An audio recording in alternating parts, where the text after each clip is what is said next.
حضرت علامہ محمد اقبال رحمۃ اللہ علیہ ارشاد فرماتے ہیں، شب و روز کی اس دنیا میں مت پڑو، آپ کے پاس ایک اور وقت اور جگہ بھی ہے۔ مومن ریشم کی طرح نرم اور فولاد کی طرح سخت ہوتا ہے۔ قومیں شاعروں کے دلوں میں پیدا ہوتی ہیں، ترقی کرتی ہیں اور سیاستدانوں کے ہاتھوں مرتی ہیں۔ کام میری نگاہ میں ایسا ہی مقدس ہے جیسے عبادت۔ زندگی کا راز یہی ہے کہ جہاں رہو، جس حال میں رہو، خوش رہو، مطمئن رہو۔ مہمان نوازی پیغمبروں کا خاصہ ہے اور فقر کی پہلی منزل کسب حلال ہے۔ جو مسائل انسان نہ حل کر سکے، قدرت انہیں حل کرتی ہے۔ انسان کو ہمیشہ یہ یاد رکھنا چاہیے کہ نیک عمل کبھی ضائع نہیں ہوتا۔ اگر آدمی بننا چاہتے ہو تو بنی آدم کا احترام کرو۔ دل ایک ایسی چیز ہے جو امیر کے پہلو میں نہیں۔ قومیں فنا نہیں ہوتی بلکہ آئندہ نسلوں کی صورت میں اپنا قائم مقام پیش کر دیتی ہیں۔ یقین ایک عظیم قوت اور انصاف ایک بیش بہا خزانہ ہے، اور صبر ایک عظیم سعادت ہے۔ مسلمان کے لیے جائے پناہ صرف قرآن پاک ہے۔ قرآن پاک کو صرف پڑھا نہ کرو، سمجھا بھی کرو۔ مسلمان کی حقیقی اساس توحید اور ختم نبوت کے عقیدے پر ہے۔ وہ گھر ہزار صد تحسین کے قابل ہے جس میں روزانہ صبح کے وقت قرآن پاک کی تلاوت ہوتی ہے۔ ایک بڑے استاد کی حیثیت سورج کی سی ہے جو اپنی روشنی و حرارت ہر چیز تک بے کم و کاست پہنچاتا ہے۔ دوسروں کے سہارے زندگی بسر کرنا قرآن کی روح سے کافری ہے۔ انسانی پیدائش کا مقصد تسخیر کائنات ہے۔ آج کا انسان اپنی روزی کی فکر میں رزق تلاش کر رہا ہے اور اپنے رزاق کو بھول بیٹھا ہے جو اسے رزق دیتا ہے۔ غلامی بہت بڑی لعنت ہے اور محکومی بھی۔ عشق رسول دین بھی ہے اور دنیا بھی۔ اس کے بغیر انسان نہ دین کا رہتا ہے نہ دنیا کا۔ ہر شخص کو طبیعت آسمان سے ملتی ہے اور زبان زمین سے۔ وہ بندہ کبھی ذلیل نہیں ہو سکتا جس میں یہ ایک خوبی ہو کہ وہ عاشق رسول ہو۔ تجربے سے معلوم ہوا ہے کہ لوگ اخلاص اور دیانت کے بہت بڑے دشمن ہیں۔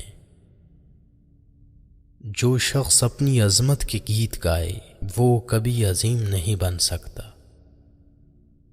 ایک سوچنے والے زندہ انسان کے خیالات میں تبدیلی ہوتی رہتی ہے، نہیں بدلتا تو پتھر نہیں بدلتا۔ زندگی موت کی ابتدا ہے اور موت زندگی کا آغاز۔ انسان اپنی حسرتوں کی خاطر اپنے رب کے سامنے سجدوں میں گرتا ہے۔ اگر وہ صرف عشق خدا میں گرے تو کوئی حسرت باقی نہ رہے۔ قلب کی فطرت ہی ایسی ہے کہ وہ محبت سے رام ہو سکتا ہے، مخالفت اور عداوت سے نہیں۔ میں نے آسمان کی رگوں کی حرکت اور چاند کی رگوں میں دوڑتا ہوا خون دیکھا ہے۔ علم کی جستجو جس رنگ میں بھی کی جائے عبادت ہی کی ایک شکل ہے۔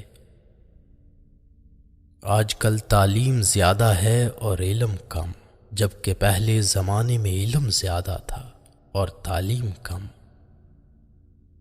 تم کامیابی اور ناکامی پر نظر نہ کرو، اپنے مقصد تخلیق کو پہچانو اور جد و جہد کیے جاؤ۔ ہر وہ چیز جس کے پاس زندگی ہے مر جاتی ہے اگر اسے غیر سازگار ماحول میں رہنا پڑے۔ مصیبت ایک عطیہ خداوندی ہے تاکہ انسان اپنی زندگی کا مشاہدہ کر لے۔ محبت کرنے والا بندہ خدا کی راہ پر چلتا ہے، مومن اور کافر دونوں سے محبت کا اظہار کرتا ہے۔